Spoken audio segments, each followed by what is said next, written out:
Hogs are bouncing back. Here, big hole past midfield. He's got the speed to go the distance. A big day on the field brings a celebration for Sam Pittman and the Razorbacks.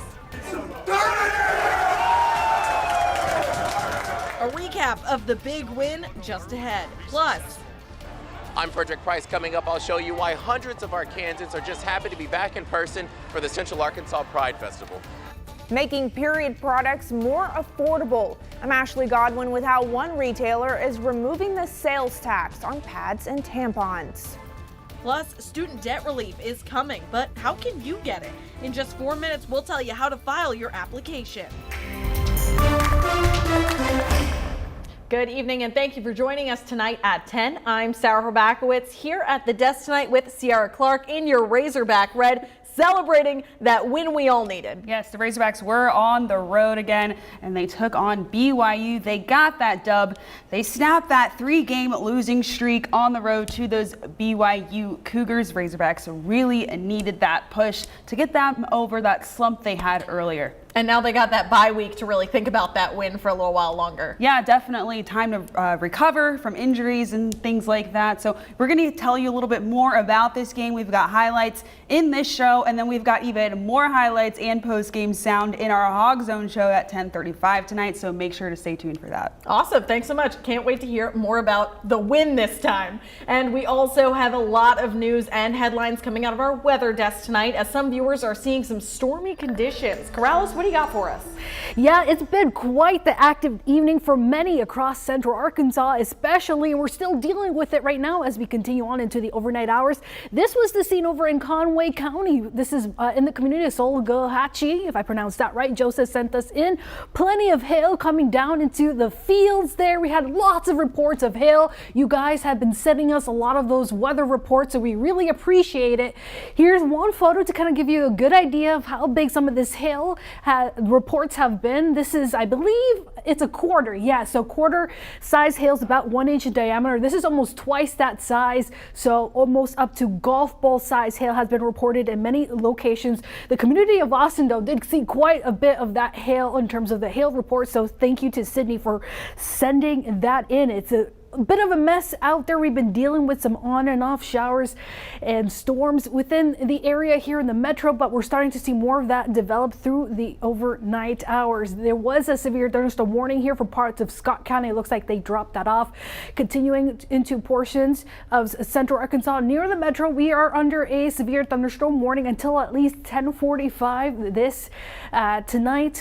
We're seeing a cluster, some of those strong storms just to our west. You can see plenty of lightning being indicated with that, and of course more reports of hail possible with a lot of these storms. Another severe thunderstorm warning to our north parts of Izard County until 10:45 as well. So it's a little bit messy out there as we continue on to tonight. We are under a severe thunderstorm watch until at least the 11 o'clock hour. So we'll have the latest details, what to expect as we head into the last half of the weekend, and any other changes in the forecast going into next week coming up. Sarah? New tonight, a North Little Rock officer has been placed on administrative leave after discharging his weapon. Police officials say they're still investigating why the officer fired his weapon when he encountered 4 men just after 5 p.m. near the High Cliff Apartments on Velvet Ridge Drive. So here's what we know right now. 4 suspects whom police say were armed have been detained. There were no injuries as a result of the gunfire, but one of the suspects is being treated at a hospital for unrelated injuries. The police have not released the names of anyone involved just yet, but we will provide updates when we know more. We also have an update tonight on another North Little Rock arrest.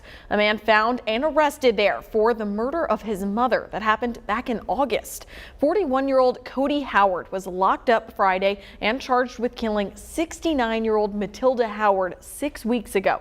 A statement by police says that they needed an autopsy result to call the case a homicide. He faces capital murder charges and is due in court on November 8th. North Carolina authorities have not disclosed a motive for the shooting rampage. Police say a 15-year-old male went on Thursday that left 5 people dead. A quiet southern community now in mourning. Tonight, Elise Preston has the story. 911 calls released late Friday capture the horror when, according to police, A 15-year-old opened fire in a residential neighborhood in Raleigh, North Carolina. What kind of clothing is he wearing? He's wearing all camo. He looks like he's like 16. Authorities say 5 people were killed, including the suspect's 16-year-old brother and an off-duty police officer who was on his way to work.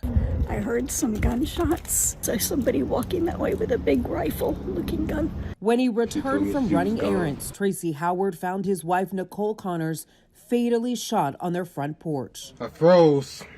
I didn't know what to do.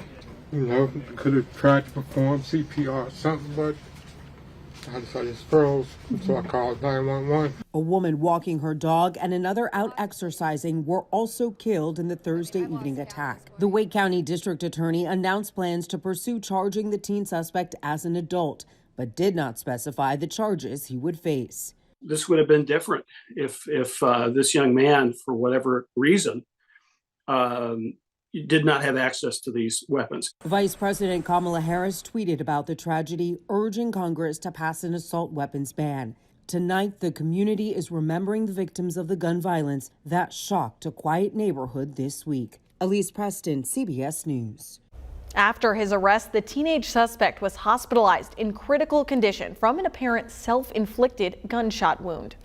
Now to the latest developments from the House Select Committee investigating the January 6th assault on the U.S. Capitol. The committee has voted to subpoena former President Donald Trump. The order to testify came at the end of Thursday's hearing. The former president responded with a defiant 14-page message to the January 6th committee, calling them, quote, political hacks and thugs, but still has not said if he will comply. The committee wants Trump to testify in person and provide documents on his role in the January 6th uprising at the Capitol. We have left no doubt, none, that Donald Trump led an effort to upend American democracy that directly resulted in the violence of January 6th.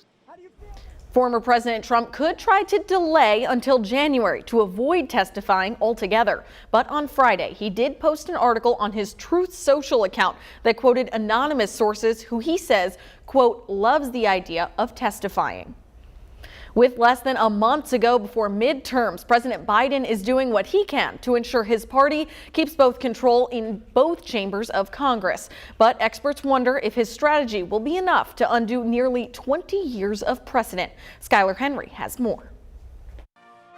President Biden wrapped up his West Coast swing with a final stop in Oregon touting his legislative victories, including the Inflation Reduction Act. There's a lot in here that lowers the everyday cost for middle-class families to be able to make it.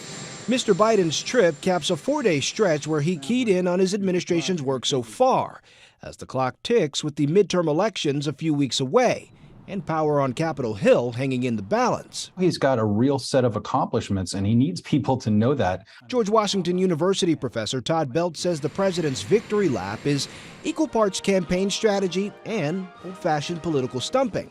Why do you think he's going about it this way as opposed to full-blown rallies? Joe Biden isn't really the big rally kind of guy anymore. He works better with some smaller crowds. In contrast, Presidents Trump and Obama racked up thousands of miles crisscrossing the country, making their final cases to voters ahead of the midterms. And in states where races at the top of the ticket are tightly contested, some say a Biden presence, based on his approval rating, could make or break the outcome. And an update tonight on a Biden initiative that many of our viewers have been waiting for. Student loan relief. It could be coming your way. The Department of Education launched a beta test today for the student loan forgiveness application.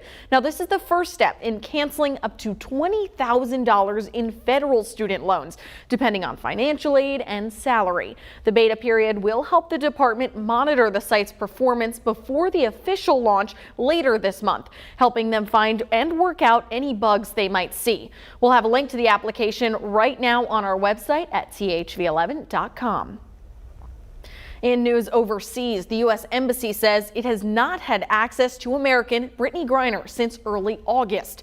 The State Department continues to say that freeing the WNBA player is a priority, but tensions between the U.S. and Russia over the war in Ukraine can complicate matters. As it stands right now, Griner is sentenced to 9 years in prison on Russian drug charges.